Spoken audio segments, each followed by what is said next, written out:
In this module, we're going to show you how to find and use reliable financial information. You need such information to make good financial decisions. Now, you might say the web and other sources have tremendous amounts of financial information. No problem. You would be wrong. That information ranges from excellent to abysmal in terms of helping you make financial decisions.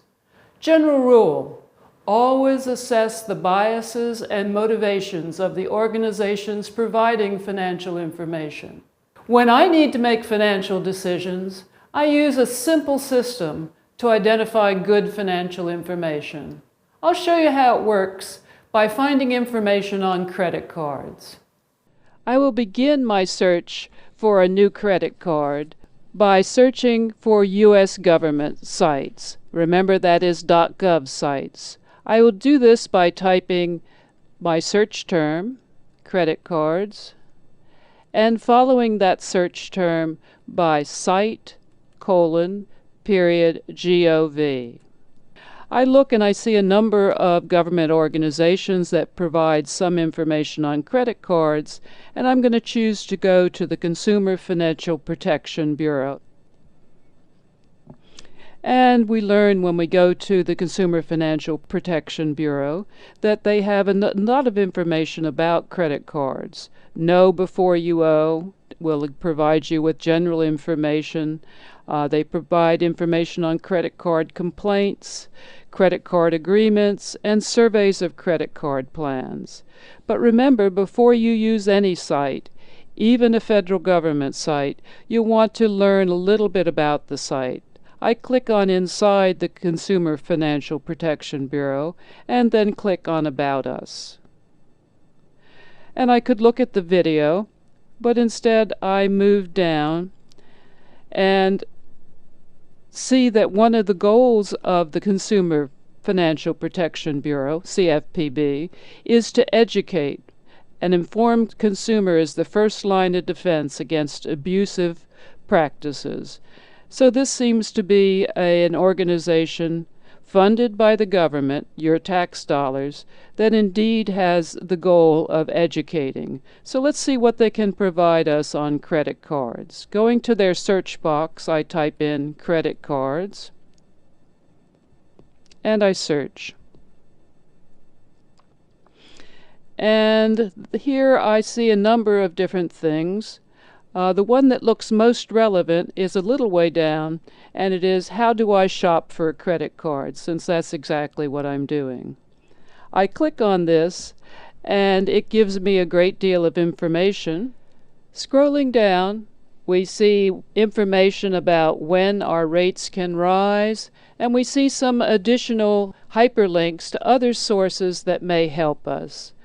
And I click on the one that says Federal Reserve, understanding your credit card offers, because I know about the Federal Reserve and know it's usually a good site.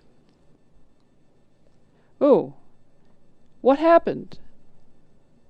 I got a blank screen. This actually is an extremely important lesson. The web is dynamic. Knowing how to search is far more important than identifying a particular site. The first thing I'm going to do is search for reviews of credit cards. I could limit my search to .gov sites, as I've done here, but I wouldn't get the kind of information I'm looking for. In general, governments do not provide that kind of information. So I search more broadly. Skip the ads at the top. They're never a good place to start. And I come down to a .com site. It's a secure .com site, but it's a .com site, and I know nothing about this particular site. It's called Credit Karma. I then keep coming down and I find NerdWallet. Again, I know nothing about NerdWallet. It's a .com site, so it's clearly trying to make money. Then I come to consumerreports.org. I do know about Consumer Reports, so I click on this link. You may not know about consumer reports, so you should check them out and find out what they're all about. Go down to the bottom of the page.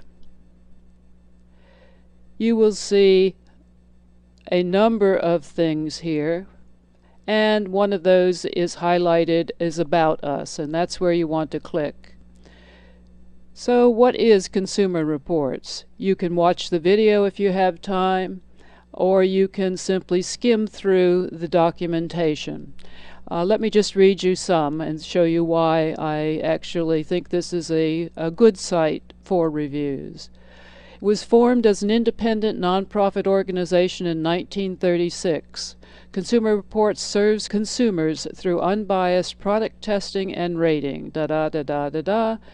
And it keeps going on, and you eventually will see that they get most of their funding from subscriptions and from donations.